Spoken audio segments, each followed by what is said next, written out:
Got it. Welcome to another episode of Menopause Matters, where we come together to support you during this fun time of menopause. Hey, as women over 40, we're all beginning to have it. We're all starting to have symptoms. Some could be very irritating, some could be more manageable.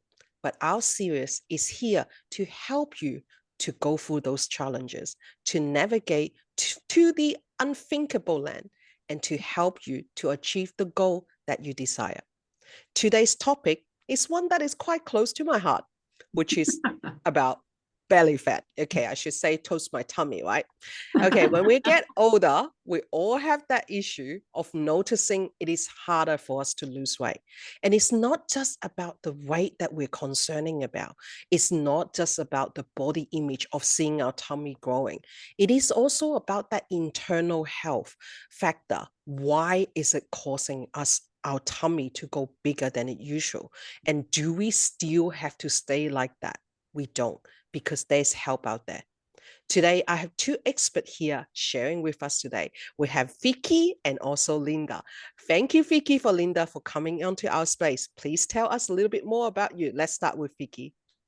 Hi, everyone. My name's Vicki. I've been doing this journey for quite a while.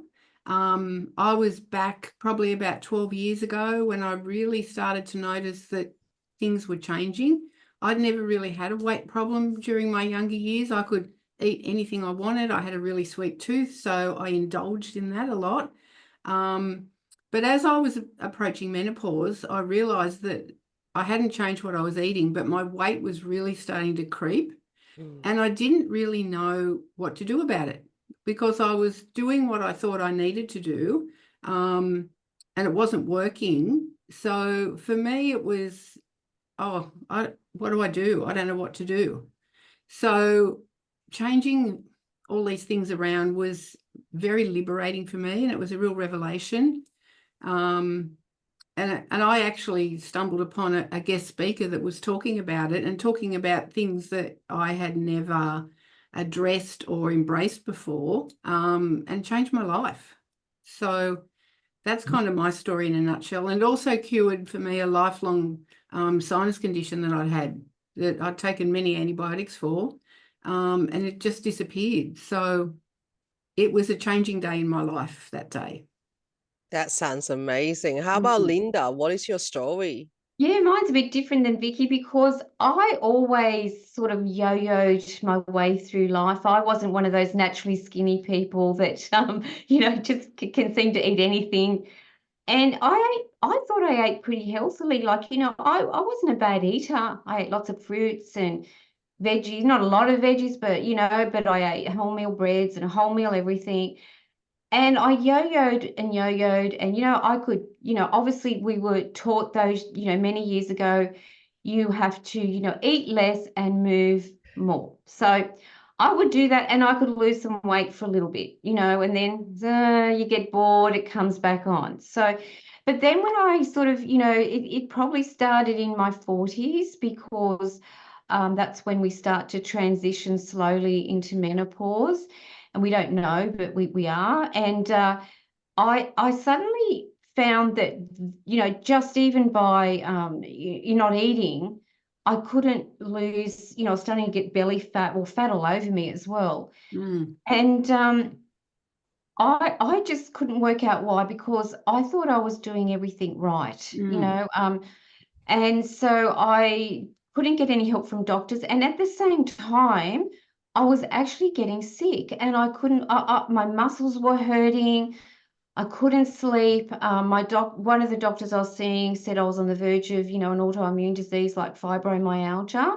And I couldn't work out why. Like, why? Why? Nobody could give me answers. So for me, I went on a personal journey because I'd always been interested in health. And I thought there must be something I'm doing wrong and I need to find out what I'm doing wrong.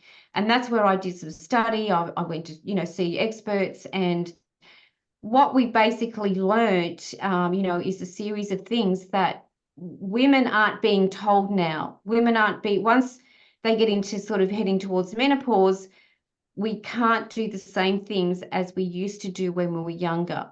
So, and then Vicky and I met through our Integrative International Health College, where we studied nutrition, and we saw this problem arising in our friends.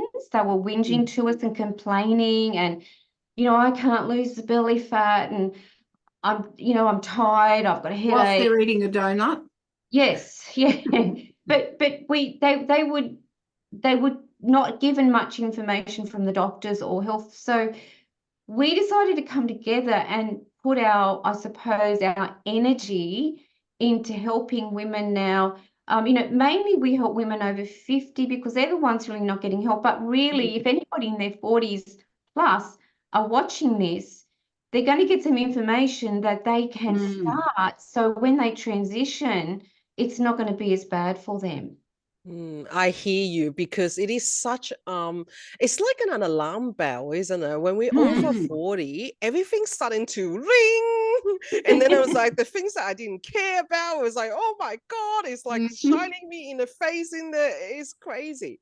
So as a health coach specializing in women's health, can you share some insight of how did you get into this point to connect between menopause and belly fat gain? I guess it was because we'd walked the walk ourselves. We'd journeyed the journey ourselves. And as Linda said, we connected during our health coach training, and we just are completely aligned on this same journey. And then we did a bit more research into belly fat, and belly fat's not only really ugly, it makes women feel really embarrassed. They feel like they've got no willpower. They don't want to be in photos. They can't keep up with their family or their grandkids. And it was all of that. But when we dug a bit deeper, there's all sorts of other insidious things. So belly fat is almost got its own life form. It secretes toxic substances. So all that tied in together. Weight is the main thing that we find women want to lose belly fat for, but there is so much more to the story. And I think that we found that women weren't aware of it. I mean, I wasn't aware of it. I wasn't either. Until I learnt and studied and, looked at the research, I had no idea that belly fat could cause all these problems in women. And what we ate, which we'll get onto in a minute, but I didn't realize that it caused so many health issues. And when I looked back, me getting really sick, it was because I was putting on this weight. And so unfortunately, it's of course belly fat is cosmetic, and we'd all love to have a perfect body, but the main reason is why Vicky and I are, I suppose, passionate about it is because not many people know the underlying issues of the health conditions that it's related to, and they will go and try and find all other medications, treatments, all other things to try and fix the problems, when it can be as simple as coming back to, knowing a few strategies that can really help them for the rest of their life. I hear you, because a lot of the times that when we hear the word body fat, it feels like what people can go into a negative headspace of body shaming. You're fat and you're ugly. Yes. It's not about that. Not at all. Yeah, it is more about the danger of what our body is telling us. It's like we have all this alarm clock in our bodies ringing: knee pain, back pain, neck pain, tummy sticking out. My partner has really bad gut issues before, and his ribs will actually get pushed open, and that's how uncomfortable he was before we seek help into looking after our health. So in saying to that topic, what are some of the dangers women can have that facing in the face of belly fat, and what are some of the misconceptions based on it? I guess the sad thing is, I was speaking to a friend who's a GP recently, and I was actually quizzing him about his patients and does he talk to them about diet and lifestyle. Just earmarking here that GPs are not trained in nutrition at all. So they're really out of their depth with that. He said that he did talk about that, but unfortunately 9 out of 10 people aren't interested. They'd rather eat their junk food, when they get sick, they'll take a pill, and that brings in all sorts of other issues with side effects from pills, and then you have to take another pill to fix the side effect from that pill. So that's the unfortunate thing.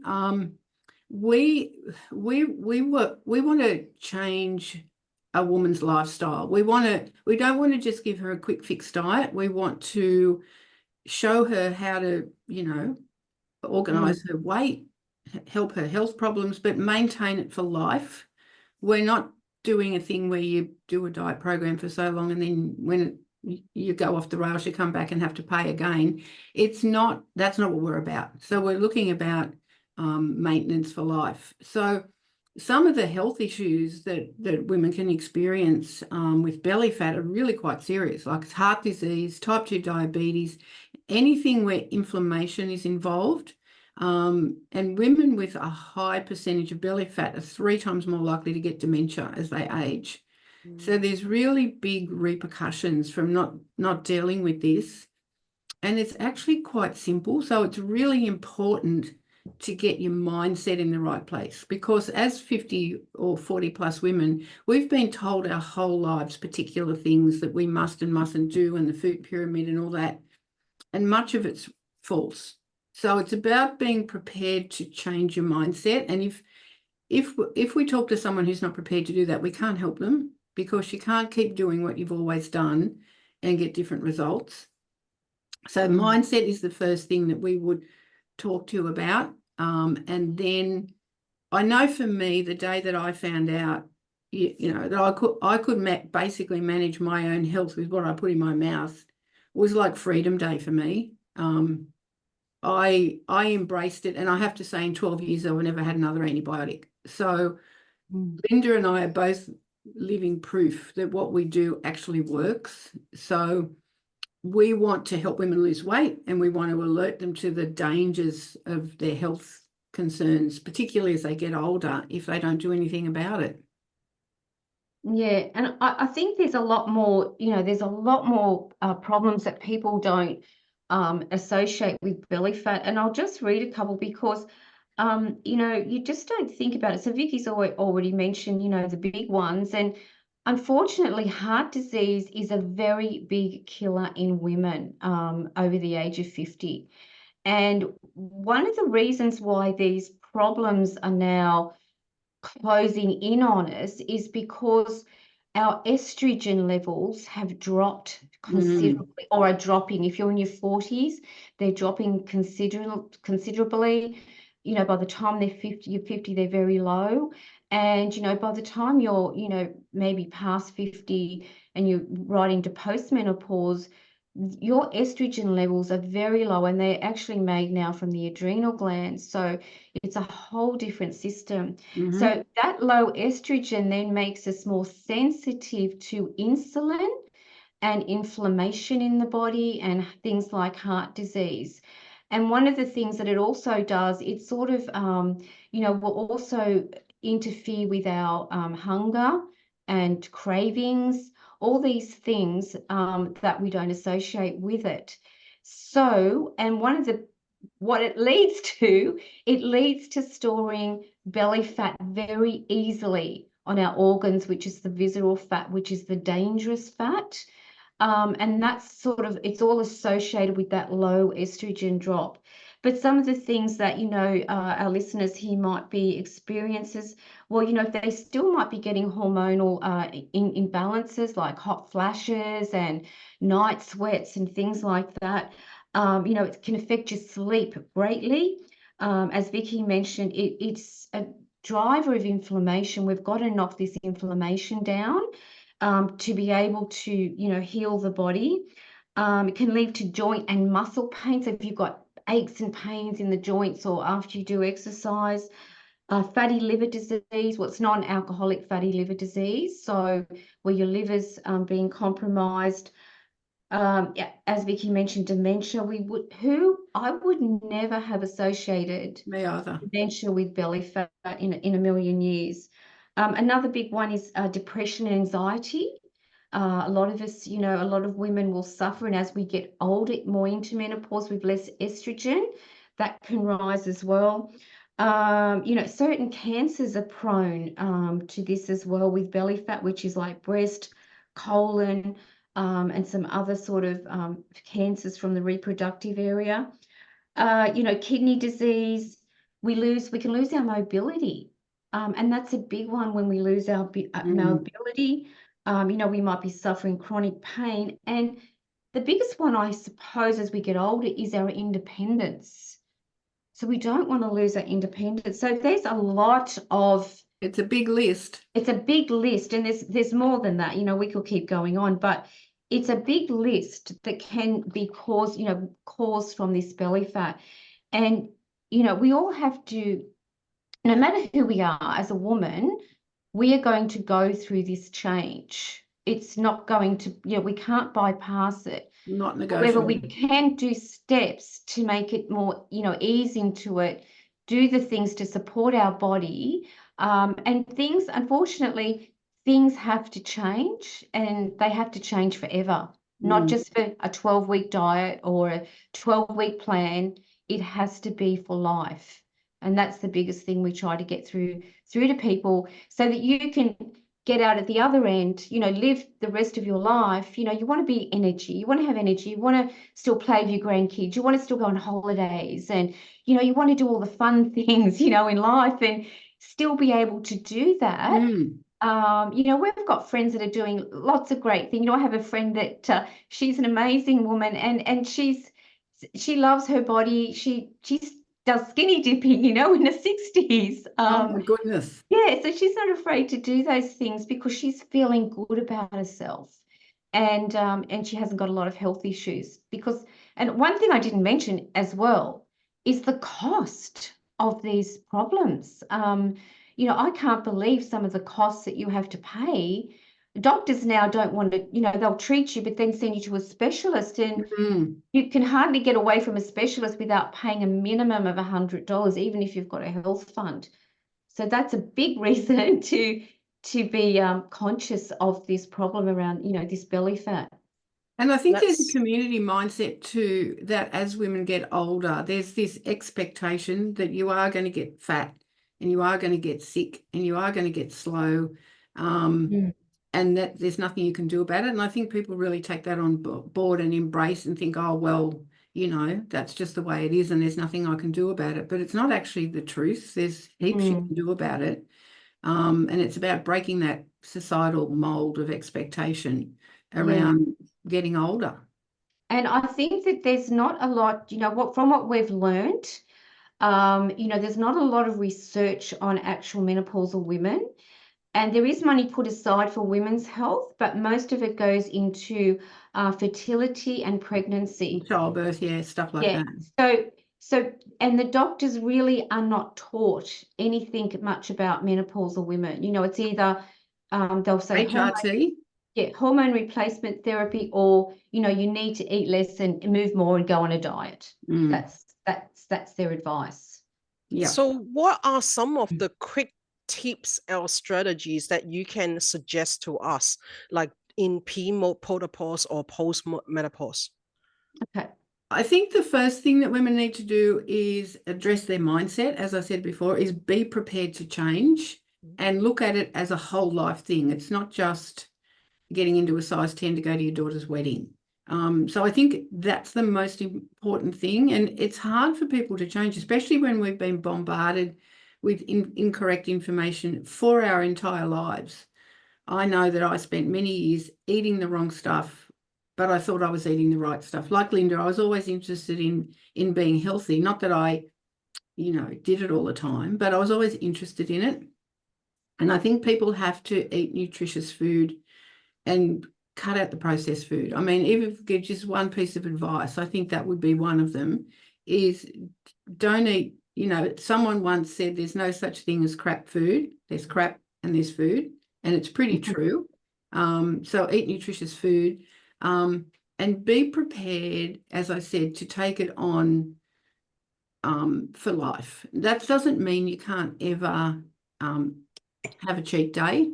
If you can do the right thing 80% of the time, you're going to be in much better shape. So that would be something to definitely address from the very beginning. And that's where we start when we work with our clients, is around those topics.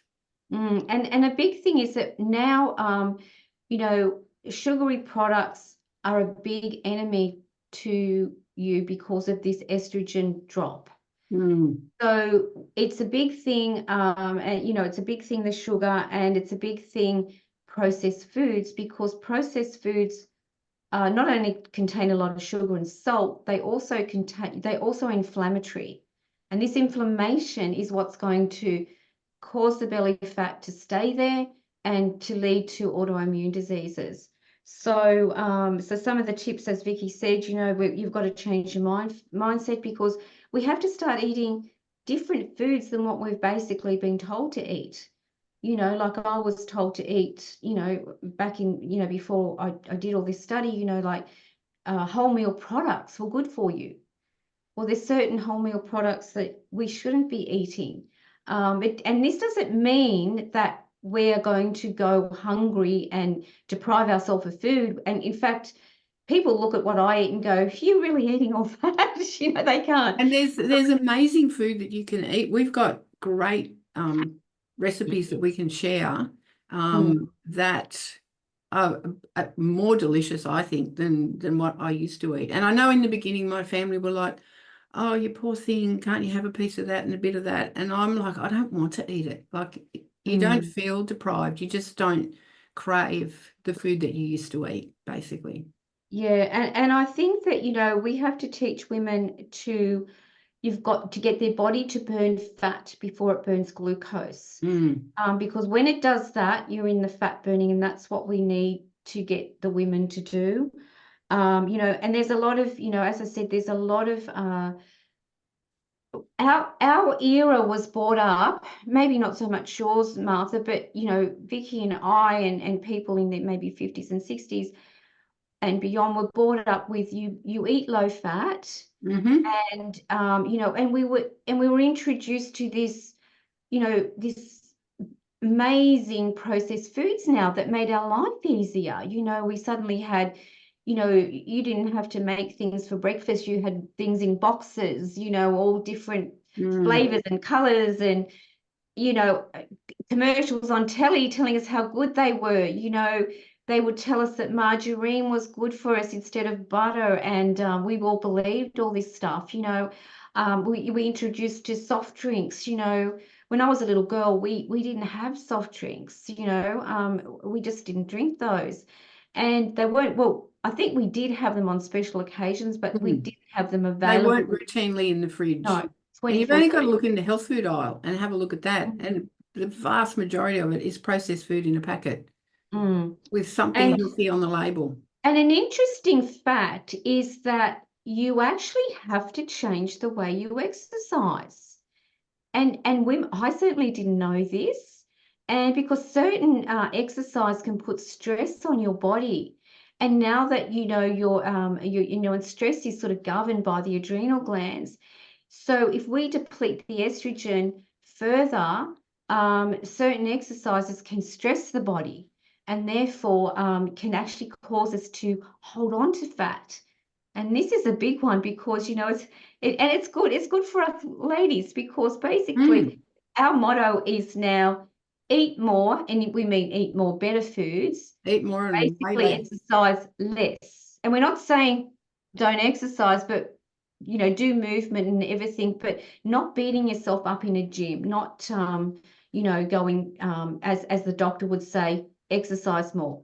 We sort of don't, you don't need to do that. And, you know, been told that this sort of, I think, sounds very simple, and it is quite easy to do, but you really need some support while you're doing it in the initial years. It's hard to do it on your own. Yeah. I do agree with that. It's actually a lot easier to think in our head, I'm going to do this, than actually having accountability buddy and telling you, you must do this. I'm here for you. It's not a pressure, but it's a push. I think that's the main difference in the message that we give out.